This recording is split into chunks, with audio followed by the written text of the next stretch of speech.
Assalamualaikum warahmatullahi wabarakatuh. Hamdan syukranillah amma ba'd. Sahabat Indonesia Plural yang saya hormati dan saya banggakan, salah satu aktivis 98 yang paling saya suka di dalam cara bicara dan tampilan itu adalah Adiana Pitupulu. Ciri khas dia kemana-mana pakai jaket 50.000, 100.000, diloakan. Luar biasa. Baru-baru ini dia kemudian diundang di TV One dan kemudian berdebat dengan Faisal Assegaf. Si Faisal Assegaf, orang yang selalu menghina, memfitnah tokoh-tokoh ulama-ulama NU salah satunya. Ya. Ternyata Faisal Assegaf menobatkan diri, menjujurkan diri ke publik bahwa dirinya sebagai pendukung Anies Rashid Baswedan. Sontak di sana kemudian terjadi perdebatan sengit karena judul di dalam acara itu berebut suara Jokowi antara Prabowo dan Ganjar Pranowo. Tiba-tiba ada si Faisal Assegaf, jelas dia nggak bakalan terima dan dia kemudian sikat semuanya. Ganjar dia sikat, Jokowi dia sikat, kemudian Prabowo dia sikat. Coba dengarkan sama-sama nih. Ada ucapan yang saya kira ini mensekakmat Faisal Assegaf. Coba kita dengarkan ya. Biar kita paham cara berpikir, ya, cara berpikir, alur logika, mematahkan logika orang. Itu pentingnya kita nonton debat itu kayak gitu tuh. Kita cek nih. Versi Bung Adian, silakan. Oke. Kalau tingkat kepercayaan 90%. Ya, tingkat kepuasan 82%. Andai kata tingkat kepercayaan dan kepuasan tidak setinggi itu, nggak ribut dia.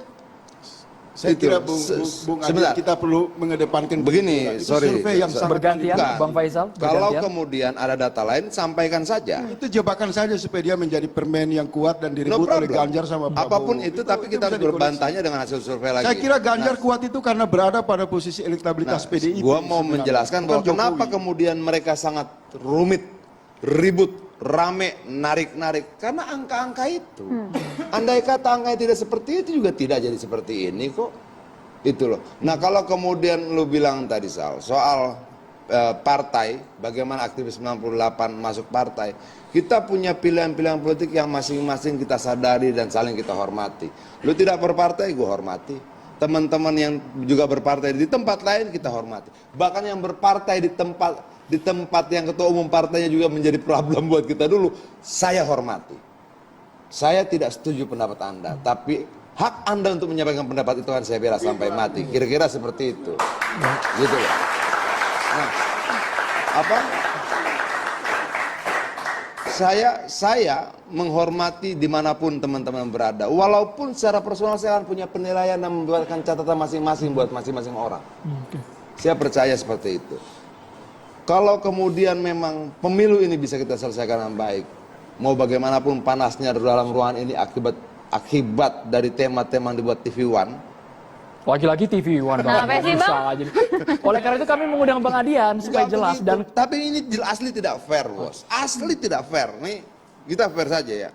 Bahas antara Ganjar dan Prabowo, tapi pendukung Aniesnya dibawa. Sementara namanya tidak saya kira ada. kita udah ikhlas karena malam Bukan ini soal ikhlas tidak ikhlas.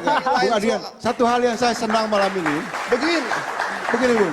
Satu poin mohon saya ungkapkan di sini. Saya melihat tidak ada hujatan dan serangan dia. Oke. Bengong, tak berdaya kan Faisal Assegaf melawan ucapan siapa? Adiana Pitupulu. Kenapa? Karena ya jelas sangat rasional, masuk akal sekali. Kenapa mereka ribut? Kenapa geng Anies Rashid Baswedan? Kenapa buzzer Anies Rashid Baswedan itu kemudian meributkan Jokowi, meributkan Ganjar, meributkan Prabowo? Kenapa? Kalau mereka yakin, satu kali lagi, kalau mereka yakin terhadap Anies yang katanya ada tuh, dulu itu sempat ada yang viral. Secara sosiologis, Anies itu sudah menjadi presiden. Karena dibuktikan dengan ketika dia berkunjung ke berbagai daerah itu disambut oleh banyak orang. Kan tolol itu. Kan tolol itu. Kan semua capres juga begitu. Berkunjung ke setiap daerah ya pasti berkumpul orang. Gitu loh. Pasti itu. Apakah kemudian yang berkumpul pasti milih? Belum juga pasti. Kan belum pasti. Dan pendukung Anies tahu, paham bahwa elektabilitas Anies selalu paling bawah, maksimal konsisten di angka 3 di dalam survei-survei. Itu fakta. Dan itu kemudian dijadikan kalimat untuk membungkam Faisal Assegaf yang meremehkan, yang seolah-olah mengklaim masyarakat sudah tidak mau Jokowi, sudah tidak percaya Jokowi, sudah tidak percaya pemerintahan hari ini. Ya. Padahal itu adalah kalimat agitasi dan kalimat propaganda. Biar apa? Biar di benak masyarakat pesannya nih, pesan politiknya. Jokowi itu udah ditinggalkan. Mari beralih dukungan. Kan itu pesannya. Seolah-olah kan kayak gitu. Aneh saya. Para pendukung Anies, Faisal Assegaf selalu argumentasinya rakyat ini, rakyat itu, rakyat itu. Apakah yang dukung Jokowi bukan rakyat?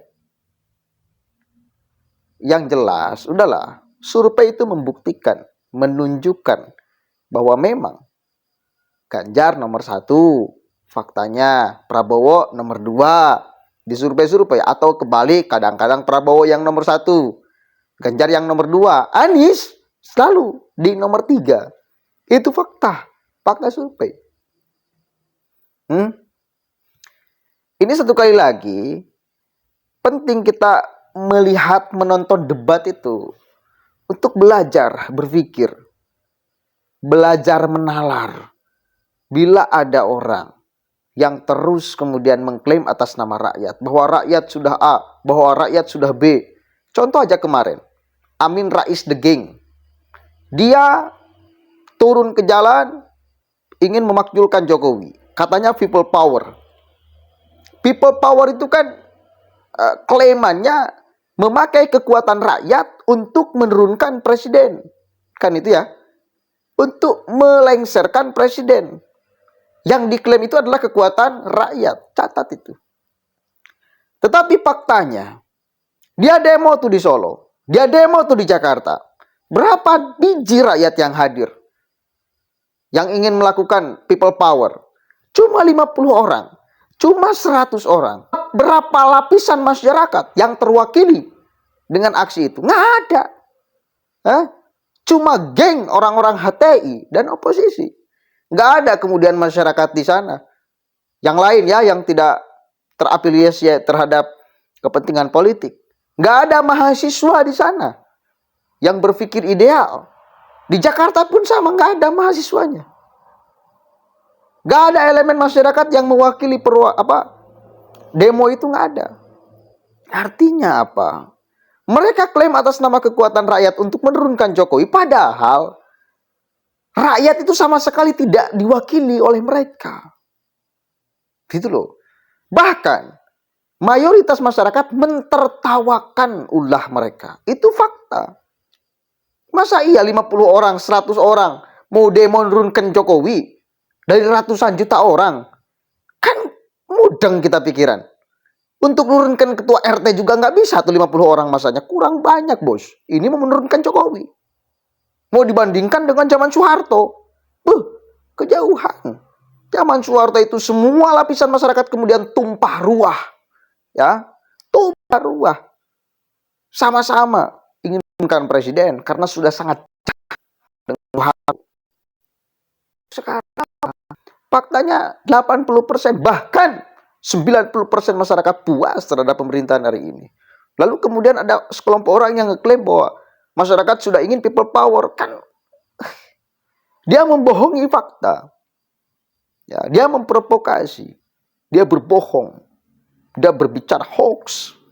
Tapi itulah kerjaan mereka, kerjaan buzzer-buzzer Anies untuk menafikan kekuatan Jokowi.